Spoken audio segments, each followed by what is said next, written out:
क्या हुआ बेगम साहिबा? उस सारस ने क्या कहा जो तुम इतना परेशान हो गई हो? मेरी माँ की तबीयत खराब है और उनकी दवा खत्म हो चुकी है। अब मुझे वो दवा किसी भी हाल में उन तक पहुँचानी है।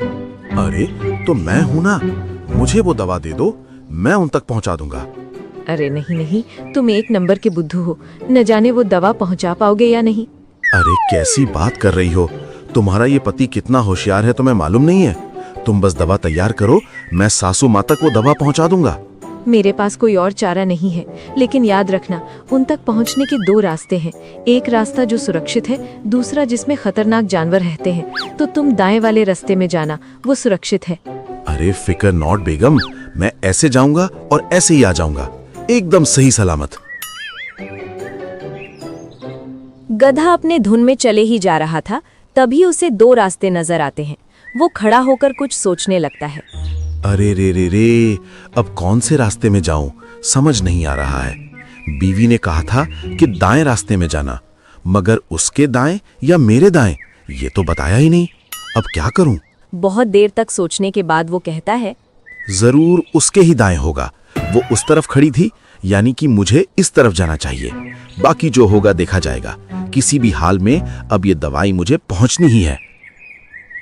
गधा कुछ देर आगे चला, मगर उसे एहसास हुआ कि कोई और भी उसके साथ चल रहा है। अरे कौन है भाई? कौन है? सामने आओ। मैं कहता हूँ मेरे सामने आओ। मैं बहुत गुस्से वाला जानवर हूँ, अगर गुस्सा आ गया तो फिर मैं अपनी भी नहीं सुनता। झाड़ियों से खूंखार भेड़िया बाहर आया। उसे देखकर गधे की हालत खराब हो गई। अरे बाप रे बाप, लगता है गलत रास्ते में आ गया। कुछ सोच बुद्धू, कुछ सोच, वरना इसके हाथों मारा जाएगा। अरे वाह गधे, तुम्हारे अंदर भी ताकत है। अच्छा, मुझे ताकत का कोई नमूना दिखाओ तो मैं जानूं कि तुम्हारे पास भी ताकत है।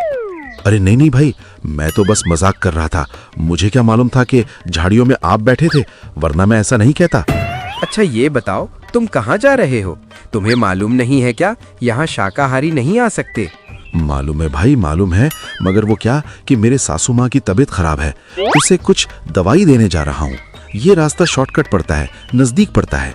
मुझे अफसोस है कि तुम्हारी सांस तक ये दवाई नहीं पहुंच पाएगी, क्योंकि मैं तुम्हें अभी मार कर खा जाऊंगा, अपना पेट भरूंगा।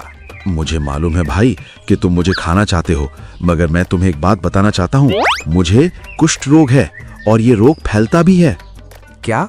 ये कैसा रोग है? मुझे इसके बारे में मालूम क्यों नहीं है? भेड़िया भाई, ये बहुत ही कम जानवरों को होता है, लेकिन ये तभी फैलता है जब तुम मेरा मांस खाओगे या फिर मेरे साथ झूठा भोजन करोगे। भेड़िया ये सुनता है तो हैरत में पड़ जाता है। क्या बोल रहे हो? जल्दी से हट, दूर रहकर मुझसे बात कर, मेरे नजदीक मत आ। जैसा तुम कहो भाई, अच्छा हुआ कि मैंने तुम्हें बता दिया, वरना ना जाने तुम्हारे साथ क्या हो जाता। गधा भेड़िया को उल्लू बनाकर आगे बढ़ जाता है। रास्ते में उसे शेर नजर आता है। मर गया रे, ये क्या हो रहा है? जिधर जाओ उधर मुसीबत।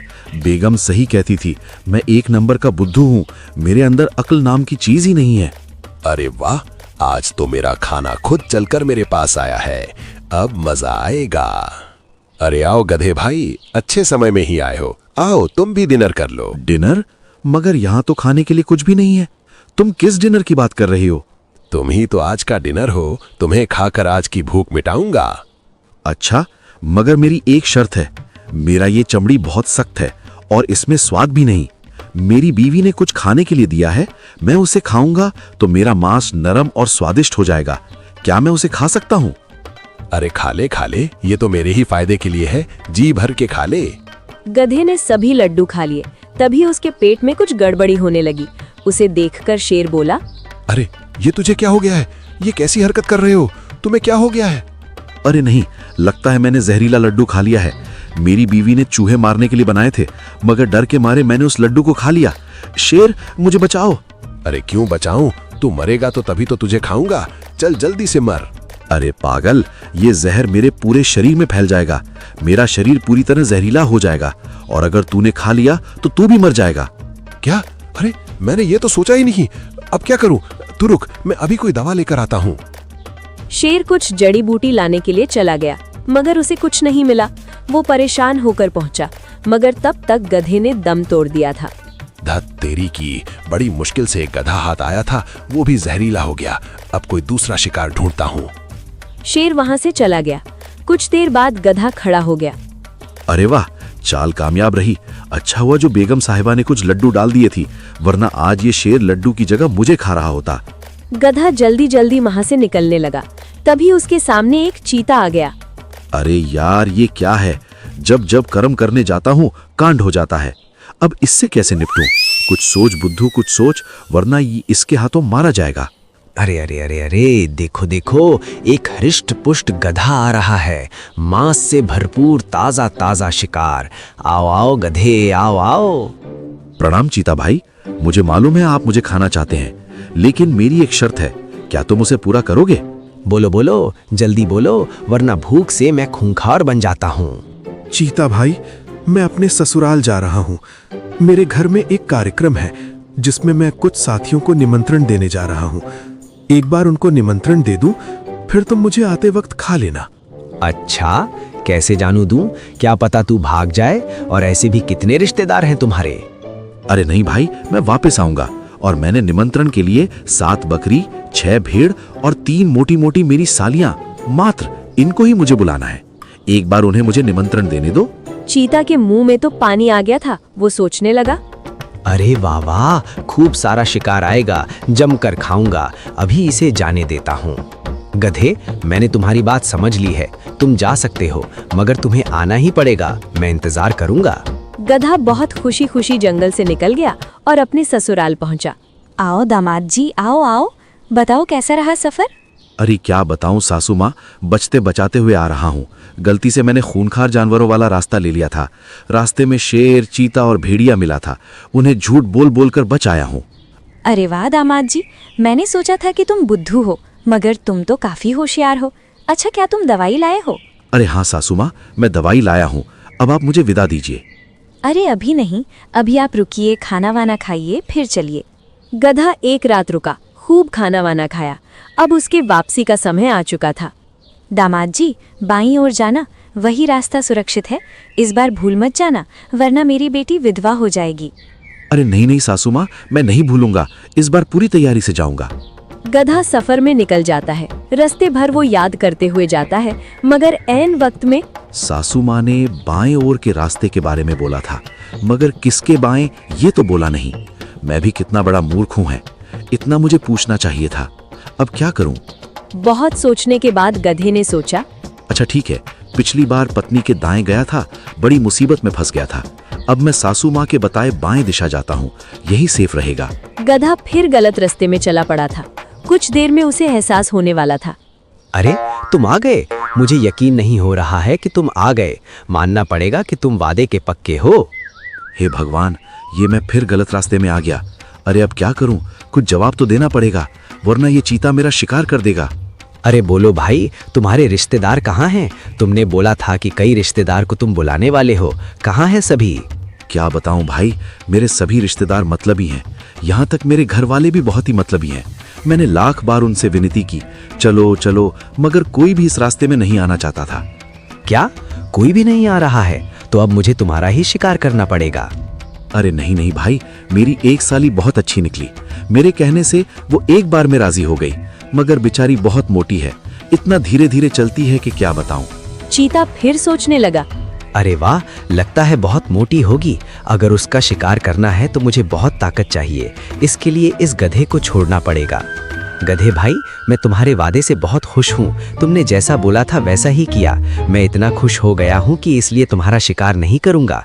तुम आगे बढ़ जाओ। गधा खुशी खुशी आगे बढ़ गया। कुछ ही दूर चला था कि शेर ने उसे देख लिया। अरे झूठे, तूने मुझे बेवकूफ बनाया। मौत की झूठी चाल चल के यहाँ से भाग गए, मगर इस बार मैं तुम्हें नहीं छोड़ूंगा। तेरा शिकार अभी करूंगा। अरे नहीं शेर भाई, मैं तो मर ही चुका था, मगर वन देवता की कृपा से मैं वापस जिंदा हो गया। और इतना ही नहीं, उन्होंने मुझे वरदान भी दिया है कि मैं मरने के बाद जिंदा भी हो सकता हूँ। क्या बकवास कर रहे हो? ये वरदान तुम्हें कब मिला? मुझे मालूम था आपको यकीन नहीं होगा। मैं अभी मर जाता हूँ और आप मुझे 3 बार बोलेंगे कि जिंदा हो जाओ, फिर मैं जिंदा हो जाऊंगा। अच्छा, चल फिर मर के बता। मैं बोलता हूँ, देखता हूँ तो जिंदा होता है कि नहीं। गधे लेट गया, आंखें बंद कर दी और मारने की एक्टिंग करने लगा। शेर हैरान होकर खड़ा था। ए गधे, चल अब जिंदा हो जा। जिंदा हो जा, जिंदा हो जा। आवाज सुनते ही गधा खड़ा हो गया। शेर बहुत हैरान हो गया। देखा तुमने, मैं जिंदा हो गया, लेकिन मैं तुम्हें भी ये वरदान दिल सकता हूँ। तुम यहाँ लेट जाओ और आंखें बंद कर दो। मैं वन देवता को लेकर आऊंगा, वो तुम्हें भी वरदान देंगे। क्या बात कर रहा है? अगर सच में तू मुझे वरदान दिलवाएगा, मैं अभी यहाँ लेता हूँ। जल्दी से वन देवता को लेकर आ। शेर आंखें बंद करके लेट गया और गधा चुपचाप वहां से 9-2-11 हो गया। शेर को बेवकूफ बनाकर गधा वहां से निकल गया। फिर रास्ते में उसे भेड़िया नजर आता है। भेड़िया गुस्से में उसे कहता है, झूठे गधे, तुम्हारी इतनी जुर्रत कि तुमने मुझसे झूठ बोला। अरे जानवरों में कुष्ठ रोग होता ही नहीं है, मैंने पता लगा लिया है। अब मैं तुम्हें नहीं छोड़ूंगा। अरे नहीं, इसे मालूम हो गया। अब क्या करूं? कुछ सोच गधे, कुछ सोच। गधा फिर रोने लगा और रोते हुए कहा, हे भगवान, ये भी हो सकता। मुझे अगर कुष्ठ रोग नहीं है तो यकीनन मुझे वो बीमारी हो गई है। ये क्या हो गया? अरे तुम क्यों रो रहे हो? अब क्या हो गया? भेड़िया भाई, मुझे कोरोना हो गया है। अब कुछ ही दिनों के मेहमान हो गया हूँ। मेरे बाल बच्चों का क्या होगा? अरे इससे मुझे क्या फायदा, मैं फिर भी तुम्हारा शिकार करूंगा। आखिर तुझे मरना ही है तो क्यों ना अभी तुझे खत्म कर दूं। ऐसा मत करना भाई, वरना मेरी बीमारी तुम्हें हो जाएगी। और दुख इस बात का है कि इस बीमारी का कोई इलाज ही नहीं है। भेड़िया बुरी तरह डर जाता है। वो कहता है, मेरा मन कह रहा है कि तुम्हारी बातों पर विश्वास ना करूं, मगर दिमाग कह रहा है कि अगर सच में तुम्हें बीमारी है तो मैं भी लपेटे में आ जाऊंगा। इसलिए मैं तुम्हें छोड़ रहा हूं। जाओ, तुम्हारी जिंदगी मैंने वापस कर दी। गधा खुशी खुशी अपने घर पर पहुंचा और सारी बात अपनी पत्नी को बताई। अरे वाह, तुमने तो कमाल कर दिया।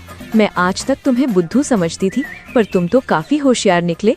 और नहीं तो क्या, देखो मैं कितना होशियार हूँ। 3 शिकारियों को बेवकूफ बनाया है।